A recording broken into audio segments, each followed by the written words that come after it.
Les amis, bonjour. On se retrouve pour notre 108e économiser et partager. Et on remercie Jason pour nous permettre de voir du coup cette statue Pacific Rim tirée du film de Guillermo del Toro. Un film assez sympa pour ceux qui l'ont pas forcément vu, franchement assez chouette. Et pièce qui va se marier, je pense, extrêmement bien, tout comme l'a prévu Jason, avec la gamme du Monsterverse, là, les personnages tirés de l'univers de Godzilla et de King Kong, puisqu'on est vraiment dans le même univers, le même bestiaire, la type kaiju. Je pense que c'est deux univers qui vont parfaitement se marier. Je remercie aussi Sam du coup pour la statue, puisqu'elle était du coup épuisée chez EO. Le temps que la commande soit validée du coup par Jason, et il m'a permis d'acquérir la statue. Alors, on voit aussi, du coup aujourd'hui la version Deluxe de cette statue avec du coup deux paires de bras de Pacific Rim de Gypsy Danger, du coup le personnage principal, le robot principal du premier film. Je me souviens d'ailleurs absolument pas du tout quels sont les protagonistes du 2 qui était complètement anecdotique lui pour le coup.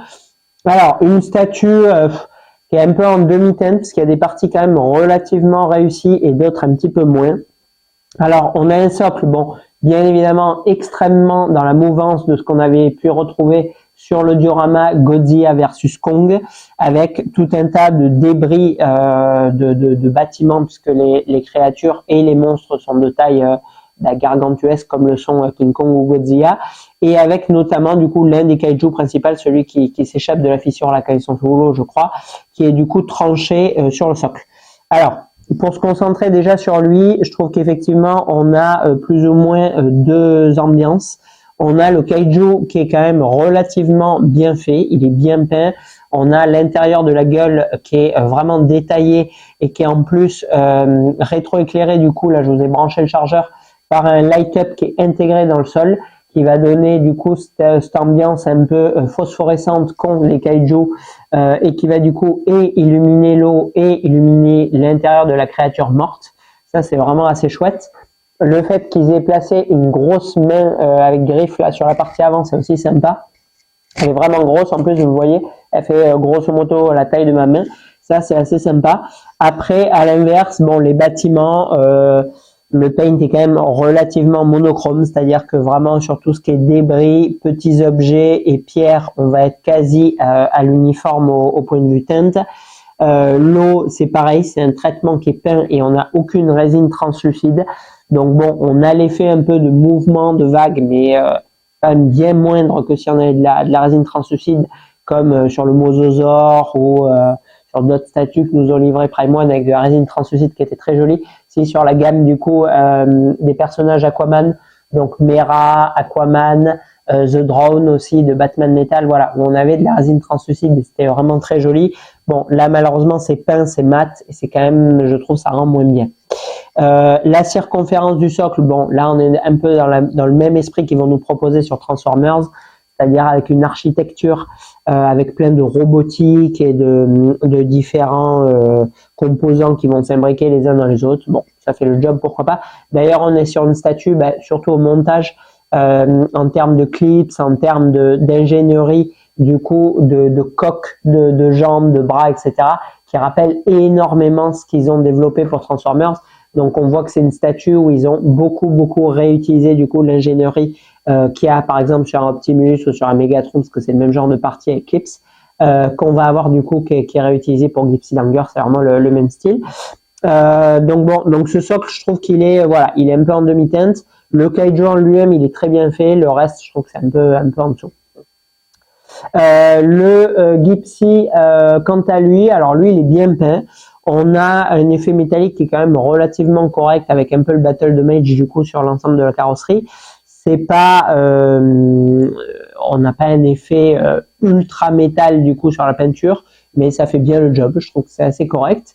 La visière de Gypsy, elle est assez chouette. Le réacteur, bon, on aurait aimé le voir en light-up complet. Là, il est peint, donc bon, pareil, ça fait le job, mais c'est pas ahurissant. Et on a du coup deux paires de bras avec deux paires de mains. Une, alors qu'on s'attendait à voir, du coup, là j'ai permuté un petit peu, avec du coup des points fermés, encore une fois, un peu ingénierie Transformers, avec des lames qui sortent, avec lesquelles ils coupent les kaiju. Donc c'est grosso modo ce qu'on peut s'attendre de voir de manière la plus cohérente avec le kaiju coupé sur le socle. ou alors les espèces de fusils lance-pulse là que je lui ai mis, qui sont du coup aimantés, dans lequel vous venez mettre une petite pile pour avoir un effet de light-up.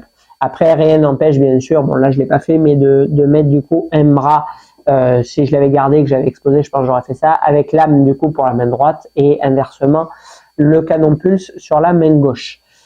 Au point de vue tirage, on était sur 350 exemplaires. Donc bon, c'est une licence extrêmement de niche, puisque bon, on le sait, l'univers de Del Toro, bien que moi je l'adore, il est quand même relativement intimiste. Il y a peu de, ça fait pas des grands cartons au box-office. Pacific Rim encore moins que les autres licences, contrairement oui, à Hellboy ou Labyrinthe de Pan, bien sûr, c'est encore en dessous. Donc bon, 350 exemplaires pour cette statue, je trouve que c'est relativement cohérent. Au point de vue tarif, alors en prix de lancement, c'était très très cher. J'ai plus les prix, mais c'est une statue bon, qui était soldée comme quasiment toutes pour cette vague-là, et encore plus sur ce genre de licence vraiment de niche. Je crois que c'était grosso modo quelque chose comme 2000 € ou plus de 2000 € pour le prix de lancement. Et là, après remise, je crois que c'était une statue qui était proposée par EO, un peu plus de 1600 €, je crois, quelque chose comme ça, en version de luxe. Donc bon, un prix qui est pas délirant en soi pour la taille de. Voilà. Donc allez, on va passer à la notation du coup de cette statue. Je devais faire aussi là toute une vague de produits Elite, mais je les ferai qu'en janvier, parce que du coup là je bosse tous les jours et bon un peu j'ai la crève, donc déjà j'ai fait ce Pacific Rim là parce que vraiment la personne la veut pour Noël, mais c'est assez compliqué avec l'emploi du temps, pas d'énergie et énormément de problèmes de transport. Là, notamment avec TNT, cette statue elle devait être livrée en 24 heures chez moi. Je l'ai récupérée 5 jours après un point relais parce que TNT a même pas daigné, après 5 jours d'attente de ma femme à la maison, appeler ou venir, etc. Il faut directement un point relais. La Batmobile de l'économiser et partager précédent que j'ai envoyé à Axel, elle aurait dû mettre 24 heures, elle a mis 9 jours à arriver et encore, bon, grande chance qu'elle n'ait pas été perdue. Elle est arrivée en plus elle aussi avec un dommage. Voilà, enfin là les livraisons sont très compliquées, donc je vous ferai je pense dans l'économiser et partager rapidement, c'est aussi un cadeau pour Noël, la Wonder Woman de Queen Studio, et du coup on verra toute la vague d'Elite créatures, donc le buste et la maquette Little Grey, le buste de Abbé Sapiens et la Reine Marina, et il y a peut-être encore autre chose, du coup en janvier seulement, voilà. Parce que bon, bien sûr que bon, c'est déjà pas simple en soi. Là, avec les transports de Noël qui sont catastrophiques, ça relève quasiment de l'impossible. Alors, en termes de notation, en rendu global, je vais mettre du coup 15 sur 20 parce que je trouve qu'on a quand même une statue qui a un bon look général. Ils ont mis ce qu'ils devaient mettre. Moi, j'aurais rajouté un petit bateau sur le socle. Je trouve que c'était assez sympa, mais sinon, voilà. Le kaiju, la ville détruite, le perso principal, je trouve que c'est voilà, c'est une belle pièce, elle est bien représentative de l'univers. En réalisme et fidélité, alors Gypsy Danger, il a un beau traitement, il est ressemblant du coup au personnage du film. Ils auraient pu pousser un peu plus loin l'effet métallique, mais bon, il est quand même déjà cohérent. Le kaiju, il est chouette aussi, donc 14 sur 20 du coup en réalisme et fidélité.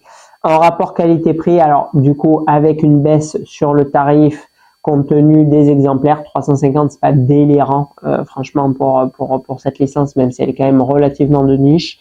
14 sur 20 du coup aussi en rapport qualité-prix. Et en note globale, bah, écoutez, on va pas déroger à la règle parce que je dirais que pour ceux qui veulent se faire un set du coup du Monsterverse et qui sont fans du film